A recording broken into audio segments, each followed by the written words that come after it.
I got Squirrly in the car, and we're going to Dix Creek, and Squirrely is almost finished hiking the entirety of the AT SOBO. And talking to Squirrely, I learned something that was kind of really cool. He almost hiked the entirety of the trail without leaving the trail. Tell me about what you ran into and what you did and going around it, that kind of whole process. Yeah, so I ran into lots of fields of blowdowns. Lots of fields of blowdowns. Yeah. Yes. So it was a month or two after the storm came through. So there were some sections that were cleared, the parts closer to the roads. But going through some of those, it was less than half a mile an hour. And you never appreciate a clear trail more. Yeah. What was the least mileage you did a day going through the wreck? I was still able to move pretty well because I do long days. Oh, so okay. I'd be hiking probably 10, maybe even 11 hours a day. Wow. Even with like the short days that we have now, that it's getting closer to winter. How much did you have to leave the trail? Quite frequently whenever I ran into, I call them fields of blowdowns, so it's like a big domino effect. So there'll be like just a couple standing trees, and then on the side of the mountain there'll just be a ton of trees that are all falling over with like stacked on top of each other, branches all entangled and stuff. It's rough. What about, you talked about the 2 points that you had to road hike? Yeah, so I did one road walk from Elk Garden to Damascus. This was before I had really seen many blowdowns, or that was like the first section that was like closed and really blowdown prone, to say.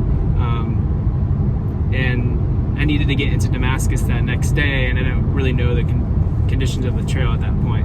I'm with Squirrely now, and Squirrely is about to finish a SOBO thru hike, and I wanted to know if he had any advice for new hikers, but especially for young hikers. Oh gosh, a lot of it is in the preparation, which I know it's sometimes hard to do. Just take your time in the beginning. Wait, your trail legs will come eventually. How long did it take to get your trail legs? It took about, I'd say, going southbound, probably through the 100-mile wilderness, so like 100 to 120 miles in. Wow. Yeah. That's when I started to feel like, okay, I can actually move a little bit. What's the best way to prepare? I think just their shakedown hikes beforehand, for sure. If you can get out on trail, even just for like one night before you hike, you can learn so much more than you can from spending a year on YouTube. I love that. Here we are making YouTube, and he's telling you the truth. Listen, this is a starting place. You got to get out there and do it. Yes.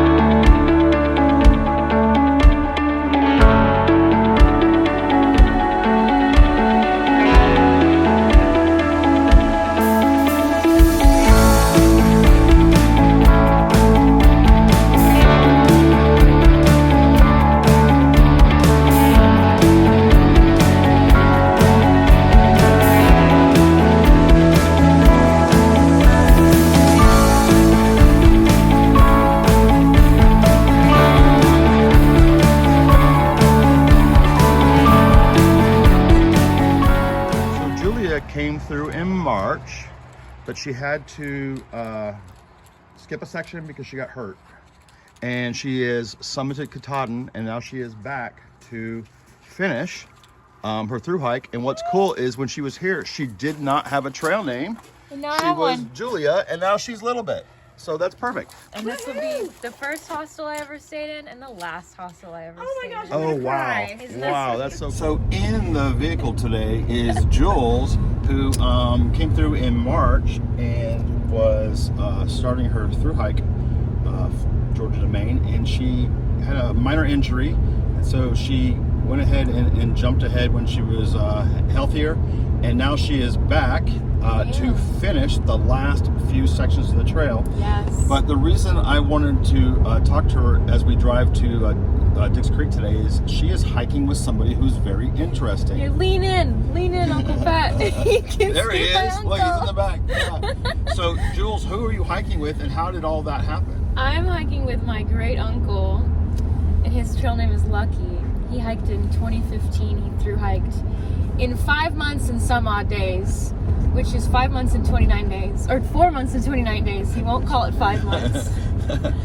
But so he was. So did he give you the idea for yes, going thru-hike? he told me at a family reunion that he had hiked the AT, and I decided that I could do it too if he did it. And then 3 years ago, he took me on my very first trip on the AT, and it was cold and it was very difficult. And I decided someday I would come back and do the whole thing.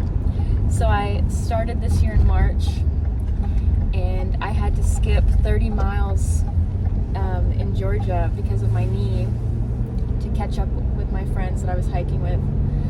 And I ended up summiting at Katahdin, and now I'm back to finish those 30 miles, and he's coming with me. And Lucky is going to be with you to finish the entire thing. Lucky's gonna be with me. I think that is like the coolest who I am finishing the trail with story that I've heard. The man who inspired me. But I didn't think that the trail was going to be this hard and this long and take this much time. But it's been amazing. It's so much fun, and he's one of my favorite people in the whole world. I can see why. So it's also nice to finish with someone who knows how hard it is. So yeah. And Julia is going to end up being the very first person that I've interviewed in the shuttle while I'm driving, which is kind of cool because she just pointed out that we were her first hostel on the trail, and now, because she came back to finish, we're going to be the last hostel on the trail. Yes. So how lucky are we? It's amazing. It's one of my favorite hostels on the whole trail. Well, it's awesome. Thanks, Julia.